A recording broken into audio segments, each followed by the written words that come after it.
Hi all, welcome to football arena. അർഹിച്ച ഒരു വിജയമാണ് ഇന്നലെ സ്പെയിൻ സ്വന്തമാക്കിയത് എന്ന കാര്യത്തിൽ യാതൊരുവിധ സംശയങ്ങളും ഇല്ല. ഫൈനൽ മത്സരത്തിന്റെ ചിത്രത്തിൽ പോലും അർജന്റീന ഇല്ലായിരുന്നു. ടാർഗറ്റിലേക്ക് ഒരു ഷോട്ട് പോലും ഉതിർക്കാൻ അർജന്റീനക്ക് സാധിച്ചിട്ടില്ല എന്ന് പറയുമ്പോൾ എത്രത്തോളം പരിതാപകരമായ പ്രകടനമാണ് അർജന്റീന നടത്തിയത് എന്നുള്ളത് അതിൽ നിന്നും വളരെ വ്യക്തമാണ്. ഈ മത്സരത്തിൽ അർജന്റീനക്ക് തിരിച്ചടിയായ ഒരു സംഭവം അത് എൻസോ ഫെർണാണ്ടസിന്റെ റെഡ് കാർഡായിരുന്നു.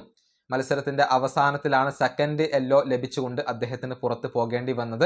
പക്ഷേ അദ്ദേഹത്തിന് ആദ്യത്തെ യെല്ലോ കാർഡ് ലഭിച്ച ഇൻസിഡന്റ് നമുക്കെല്ലാവർക്കും ഓർമ്മയുണ്ടാകും. റഫറിയോട് ദേഷ്യപ്പെട്ടതിനാണ്, അല്ലെങ്കിൽ റഫറിയെ തെറി വിളിച്ചതിനാണ് എൻസോ ഫെർണാണ്ടസിന് ആദ്യത്തെ യെല്ലോ കാർഡ് ലഭിച്ചത്. ഈ വിഷയത്തിൽ അർജന്റീനയുടെ പരിശീലകനായ സ്കലോണി ഇപ്പോൾ പരാതി പറഞ്ഞിട്ടുണ്ട്.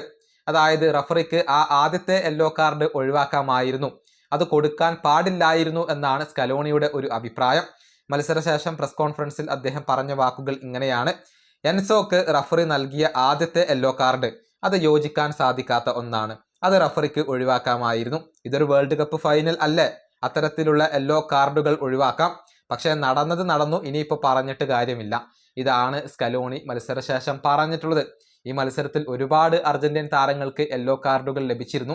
അതായത് അവരുടെ ഫിസിക്കൽ ഗെയിമിനെ വളരെ നല്ല രൂപത്തിൽ തന്നെ റഫറി കൈകാര്യം ചെയ്തു എന്നുള്ളത് പറയേണ്ടി വരും.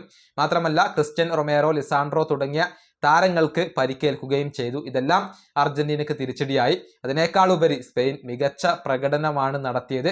മത്സരത്തിന്റെ ഒരു ഘട്ടത്തിൽ പോലും അർജന്റീനക്ക് തിരിച്ചു വരാനുള്ള ഒരു അവസരം പോലും സ്പെയിൻ നൽകിയില്ല എന്നുള്ളതാണ് വസ്തുത. ഈ വീഡിയോ അവസാനിപ്പിക്കുന്നു. അടുത്തൊരു വീണ്ടും കാണാം.